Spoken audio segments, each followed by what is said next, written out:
تمل ناڈو کے دکنی کوٹے کے علاقے میں یارب حضرت کی درگاہ ہے. کیا وہ صحیح معنی میں اللہ کے ولی ہیں؟ ان کی تصویر بھی فروخت ہوتی ہے اور ان کی داڑھی بھی خشخشی ہے. ان کے دربار میں تصویر کو لائٹ وغیرہ سے سجایا جاتا ہے. ہماری رہنمائی فرمائیں. جو اللہ کا ولی ہوتا ہے وہ متقی اور پرہیزگار ہوتا ہے.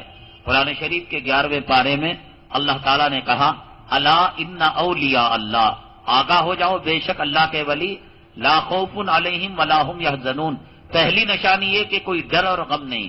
اور الذین آمنوا وکانوا یتقون، جو صاحب ایمان ہوں گے اور متقی ہوں گے. بعض لوگ کہتے ہیں کہ مجذوب، کہ بھئی وہ آدمی مجذوب تھا.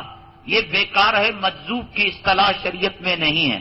مجذوب اس کو کہتے ہیں جو عبادت کر کر کر کر کر کر فنا فی اللہ ہو جائے.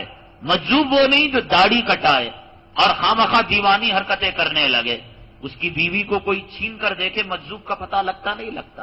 اس کی بیٹی کو کوئی اڑا کر دیکھے اور اس کا حقہ کوئی پینے کی کوشش کرے اور اس کی جو بغل میں مزار ہے چادر چھنا کر دیکھے.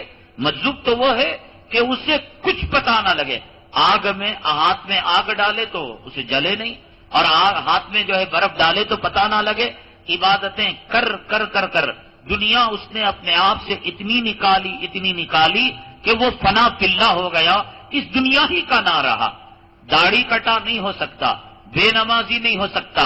حضرت خواجہ اجمیری رحمت اللہ علیہ اپنے مریدین کو کہہ رکھا تھا کہ بعض مرتبہ تصوف میں اور مقام جذبیت میں، مقام فنا میں مجھے وہ مقامات آتے ہیں کہ میں پہلا آسمان، دوسرا، تیسرا، چوتھا، حتیٰ کہ اللہ کے عرش کے پاس میری روح چلی جاتی ہے اور میں دنیا وما فیہا سے غافل ہو جاتا ہوں.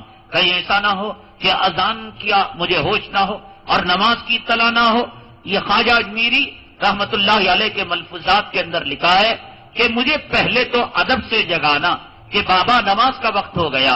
ہو سکتا ہے کہ میری روح کو وہاں سے اس آسمان دنیا کو قطع کر کر اس دنیا میں آنے میں کچھ دیری ہو تو پھر پانی مارنا، لاٹھی مارنا، حتیٰ کہ آگے بڑھ کر خواجہ اجمیری رحمت اللہ علیہ نے کہا کہ تم اپنا پیر کا نال نکال کر اس وقت تک مجھے مارتے رہنا جب تک کہ میں نماز کو اپنے وقت کے اندر ادا نہ کر لوں.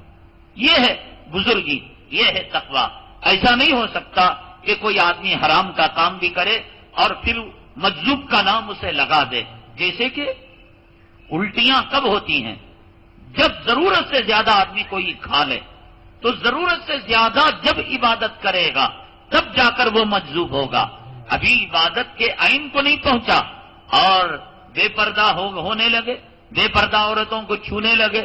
اجی یہ کیسے ولی جو عورتوں سے بے پردگی اختیار نہیں تھی؟ وہ تو مجذوب قسم کے آدمی ہیں، وہ تو دیوانے قسم کے. تو دیوانے ٹوے ہونا چاہیے، ون میں نہیں ہونا چاہیے. جب ہماری ماں اور بہنوں اور بیٹیوں کو بے پردہ چھو رہے ہیں، دیکھ رہے ہیں، تو جتنا یہ اپنے مریدن کو چھوتے ہیں، کوئی ان کے سامنے بیوی کو چھو کر دکھائے تو تب ان کی مجذوبیت کا ٹیمپریچر کا پتہ لگے گا. اگر بیوی کو چھو رہا ہے کوئی، بیٹی کو چھو رہا ہے کوئی اور اسی حالت میں ہے، تب سمجھا جائے گا کہ واقعتاً یہ فنا فی اللہ آدمی ہے.